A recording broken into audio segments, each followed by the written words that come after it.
Today's recipe is dedicated to the Barbiecore cuisine.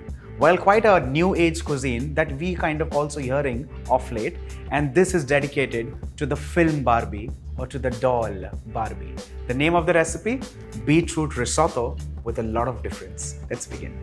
Well, for the ones in the know of it, and also for the ones who are uninitiated, risotto is a classic dish straight from the heart of Italy. Risotto uses rice primarily as a core ingredient, and to add to it, there's also a variety called arborio.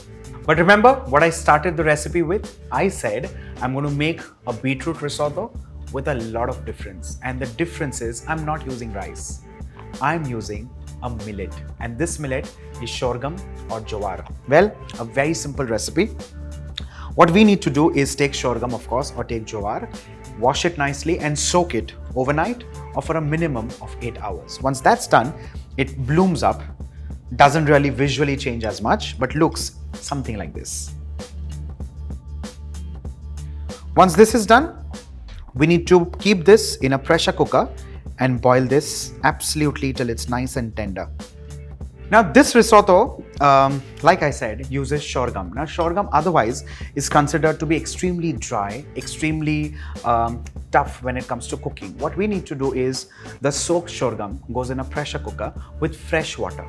We add in a touch of salt and we cook this under 8 to 9 whistles. Now in case by any chance, once the pressure kind of subsides, we check it once. If it's not cooked, we recook it.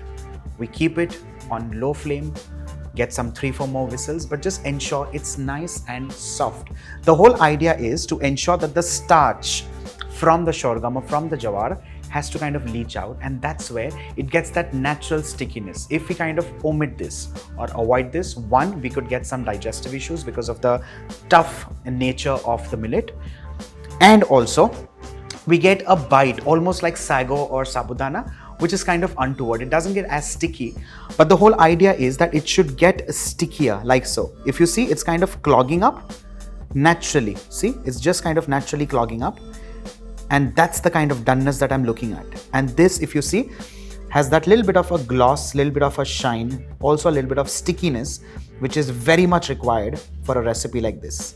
Now this creaminess while cooking the risotto, of course, will get enhanced by another hero ingredient that I'm using in this recipe. You can also make this recipe vegan. Now I'm starting this recipe with desi ghee, and I'm also going to add in some cheese right towards the end. However, you can begin this recipe with oil, it could be olive oil, and we then gradually move on to avoiding even the cheese.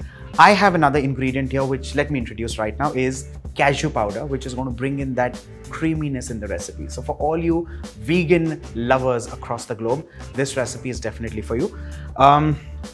Vegan, lots of millets, lots of beetroots, lots of yumminess. Let's begin. Cutting a red onion.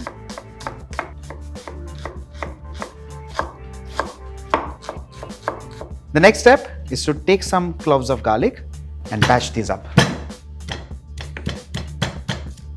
Let's begin with desi ghee. Let's add in chopped onions, and immediately let's follow this up with crushed garlic.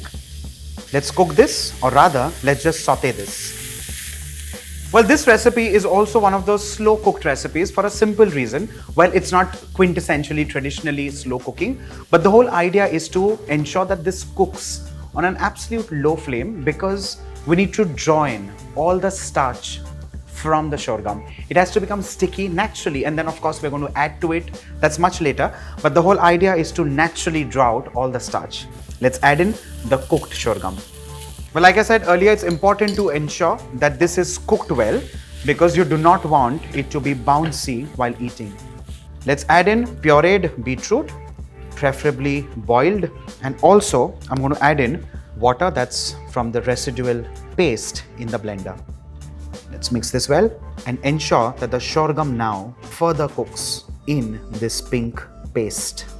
I'm going to add in 2 ingredients, beginning with, of course, a little bit of cheese. And like I said earlier, you can avoid this completely if you wish to make it vegan, along with avoiding the ghee. And another ingredient, which is very important in this recipe, and that is cashew nut powder. A touch of oregano, green peas, salt, Let's mix this well and allow this to further cook on low flame for at least 10 to 12 minutes. And of course, by all means, you can keep adding in water to ensure this becomes creamy, nice and smooth.